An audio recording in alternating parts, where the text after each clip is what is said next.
Africa was the last to be thought about when a vaccine was found.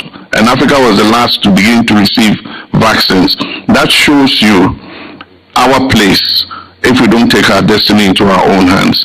And so it was first about how we could structure things so that Africa could begin to speak with one voice, prioritize and act collectively in the interest of our people in terms of healthcare.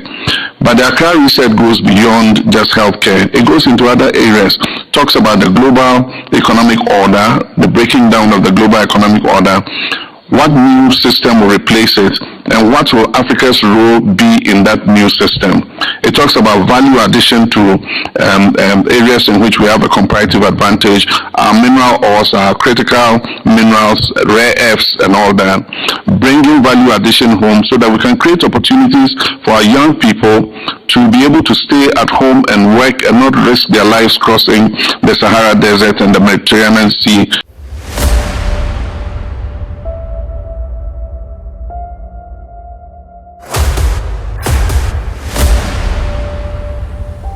This is the journey to One Africa.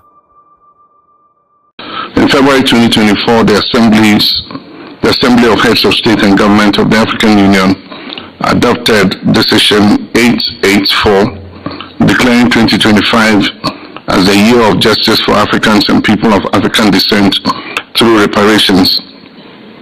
Reparations for the transatlantic slave trade, colonialism, and apartheid were designated as a flagship priority of our union. In line with that decision, I was entrusted with the mandate to serve as African Union champion for reparations. This is not merely a title, it's a solemn obligation to pursue truth, recognition, and justice for our ancestors and for generations yet unborn. At the 80th session of the United Nations General Assembly in September 2025, I announced that Ghana would lead the effort to table a resolution declaring slavery and the transatlantic slave trade as the gravest crime against humanity. That commitment marked the beginning of a structured diplomatic and legal process. I directed the Minister of Foreign Affairs to establish a high-level committee to coordinate consultations, refine the legal framework, and prepare a draft text consistent with international law and diplomatic practice. Today, I'm pleased to report significant progress. The initiative is firmly grounded in international law.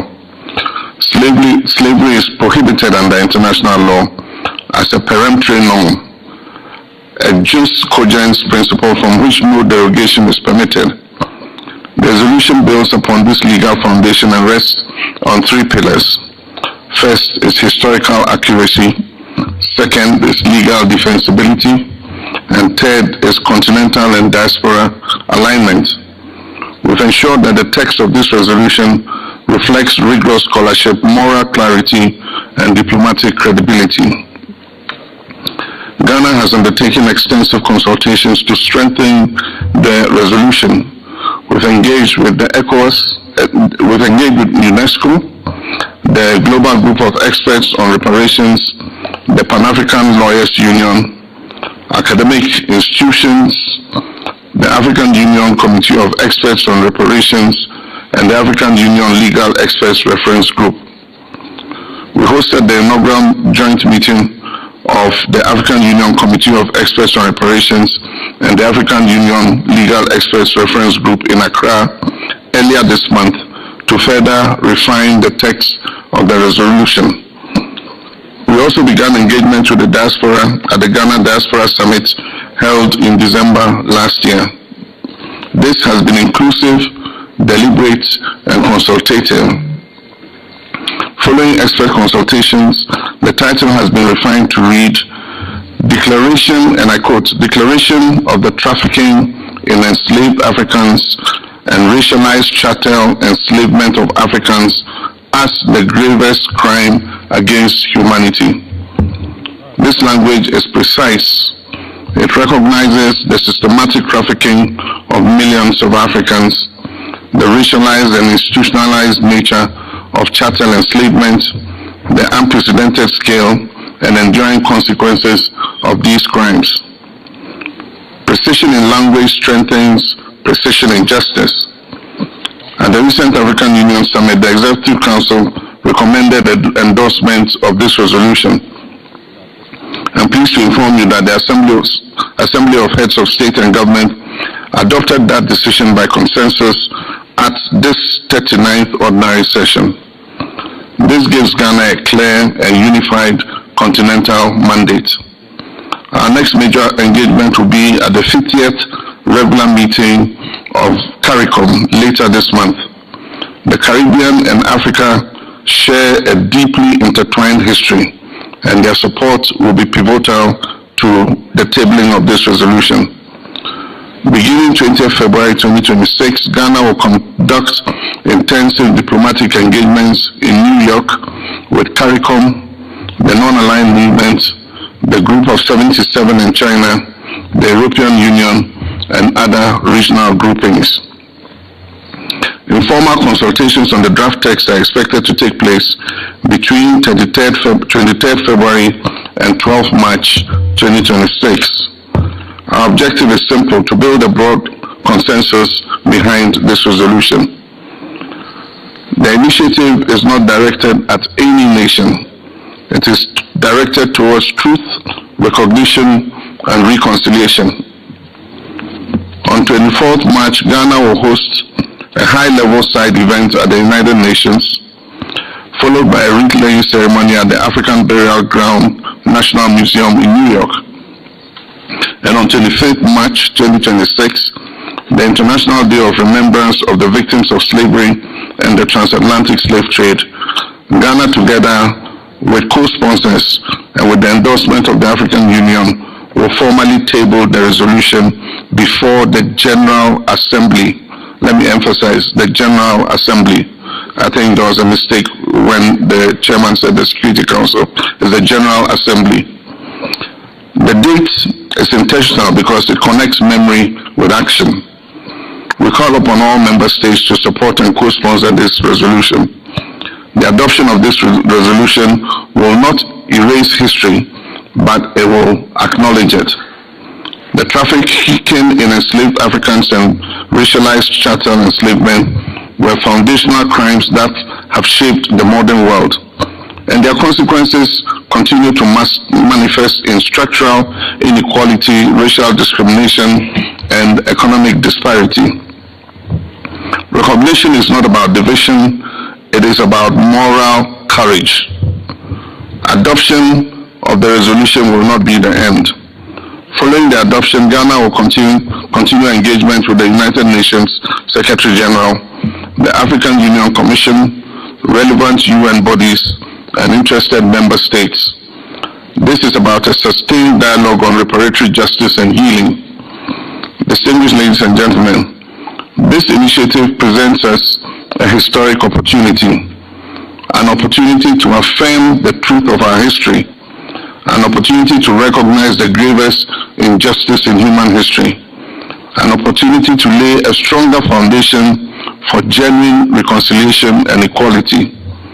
While the past cannot be undone, it can be acknowledged, and acknowledgement is the first step towards justice. I thank you. Thank you so much, Excellency. Colleagues, we'll take a few questions that you might have for His Excellency on the issue of reparations for Africans and for people of African descent. Do we have any questions? I see one hand over there. Please just tell us your name, the media organization that you work for, and then ask your question. Good afternoon, Your Excellency. My name is Julius Yapetechi, and I report for the Ghanaian Times from Ghana. Sir, throughout your presentation, the word reparation keeps coming up. Apart from the recognition that slave trade is a crime against humanity, do we have a quantum we have put on the reparations that we are seeking? Thank you. In terms of compensation, do we have any quantum that we are looking at? Thank you. All right, thank you. I just want to do one sweep just to check if anyone else has a question. So 1, 2, and then we'll conclude. Please go ahead. The microphone is behind you. No, right here, behind you. Hello, sir. Okay, just give it to him. Thank you, Mr. President, for the briefing, and I want to really appreciate your efforts to make the reparation case a strong African case, African agenda at the UN. My question is just AFRICOM summit has been held here in Addis, and there are a lot of discussions between the two bodies, the African and the AFRICOM countries. How do you evaluate the progress made following the meetings held between African and AFRICOM leaders? Thank you very much. Do you mean CARICOM? Yeah, CARICOM, sorry. All right. The African and CARICOM countries. Okay. All right. Let's go to the last question. Okay, thank you so much. It is a great milestone, especially for the declaration of your proposal. My question is, what practical outcomes should Africa expect if the resolution is adopted at the UN General Assembly, as the Foreign Minister made a remark in recent days?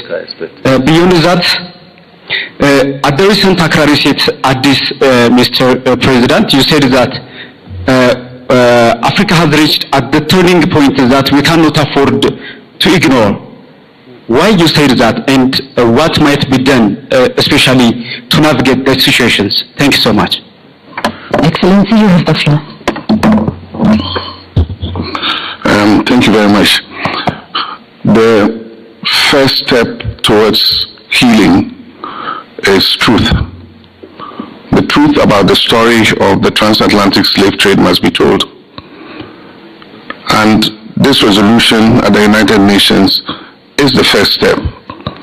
And we expect that with the consultations we've done and the endorsement of the AU, that finally the truth about the transatlantic slave trade being the gravest injustice and crime against humanity would be acknowledged. After that step, other issues will follow. Indeed, the issue of reparations and restorative justice goes beyond, and that is in answer to the first question, just monetary compensation. It's about setting the historical record straight. It's about returning stolen artifacts from Africa. It's about the pillaging that took place in the period of the slave trade. Issues about quantum are still being researched, and I don't think that a lump sum of money is going to be taken and distributed to countries. We'll get to that point and we'll discuss that when the time comes. But for now, our aim is to put the resolution on the floor, let the world acknowledge that this happened, and that there's been, in recent memory or in world history, no more grave injustice against humanity than the slave trade. 12 million people were transported, forcibly taken and transported across the Atlantic. The number of people who died in the mid-sea, the Middle Passage, is estimated at about 2 million people, either people who jumped off ships and they prefer to die than to go and live in slavery, or people who were too ill or were sick and were tossed overboard to be eaten by sharks and all that. And so that historical record must be set straight. And like I said, it's a whole a movement, it's a whole story. And once we table this, we will move to the next stage of it. And so it's not about quantum for now, but there are people who have done research on what the value of the human displacement was. There are people who have done that research, but our resolution has nothing to do with quantum for now. We'll cross that bridge when we get there. We have engaged CARICOM effectively, and I believe that I can say with confidence that today Africa and CARICOM are speaking with one voice. Indeed, the CARICOM 50th CARICOM Summit, as I said in my statement, is about to take place before the end of this month. And this issue of reparations and restitutive justice is going to be something on the agenda of that CARICOM meeting. But I can tell you that we've held adequate consultations with the leaders of the CARICOM nations, with the institutions in the CARICOM nations, and we're speaking with one voice on this matter. Research statement, but it wasn't clear. Very recent, I think the video that went viral. Last question. It was a question about research. Okay, can our colleague, can you come again with your last question? Research question. Yeah, Yes, please. question. Yeah. Yes. At Accra Reset at this reckoning event, you said that Africa has reached a turning point that we cannot afford to ignore. Why you said that, and what is expected from African nations, including the AU? Thank you very much. I think you're referring to the issue of the Health Sovereignty Conference we held in Accra, which gave birth to the whole movement of Accra Reset. It is widely acknowledged that the world is at an inflection point. The multilateral system that was agreed post Second World War that led to the emergence of the United Nations is currently threatened. I wouldn't say it's broken down completely, but nations are acting unilaterally. Nations are acting in their own national interests. Humanitarian assistance is dwindling. Overseas development assistance to not only Africa but to the global south is dwindling because nations believe that they must invest those resources to the benefit of their own people. Africa cannot sit just as a quiet victim with cup in hand begging these nations to change their minds. Africa has to take its destiny into its own hands. And that was the reason for the Accra Reset. It focused on health sovereignty because health is at the core of everything we do. And so if you remember in COVID-19, Africa was the last to be thought about when a vaccine was found. And Africa was the last to begin to receive vaccines. That shows you our place if we don't take our destiny into our own hands. And so it was first about how we could structure things so that Africa could begin to speak with one voice, prioritize and act collectively in the interest of our people in terms of healthcare. But the Accra Reset goes beyond just healthcare. It goes into other areas, talks about the global economic order, the breaking down of the global economic order, what new system will replace it, and what will Africa's role be in that new system. It talks about value addition to areas in which we have a comparative advantage, our mineral ores, our critical minerals, rare earths and all that, bringing value addition home so that we can create opportunities for our young people to be able to stay at home and work and not risk their lives crossing the Sahara Desert and the Mediterranean Sea to go look for opportunities in Europe. That is the conversation we're having, and I'm very happy to announce to you that it's beginning to develop a lot of traction. Many other African countries are coming on board, not only African countries, but even the global south. Indonesia, Singapore, and all of them have bought into the idea of the Accra Reset. We want the global south to be positioned at the table when a new global order is being rolled out. Thank you very much. I want to thank Your Excellency, the President. Our briefing has come to an end. Excellency, do you have a minute to take an extra question? Okay. Gender sensitive, so because it's a woman, I have to allow it. I'm Angela Harding. I'm a lawyer from Sierra Leone. My question is, do the resolutions anticipate litigation in international courts or regional courts as part of its implementation? Litigation international courts. Does it anticipate litigation international courts? What are you ready for? Well, I think that we want to forge a broad consensus behind the idea of reparations and restitutive justice. But we don't rule out anything. But I don't think that that is the way to go at this stage. For now, I believe that we can forge a broad consensus. Even the countries that were involved in slavery acknowledge that it was a crime against humanity. A lot of them acknowledge the misery it caused to Africa. A lot of them acknowledge, the pain it caused to victims of slavery. We need to, as a world, accept that history and have it recorded on the biggest platform that the world has, which is the UN General Assembly, to accept that this is our description of slavery. Thank you. Thank you very much.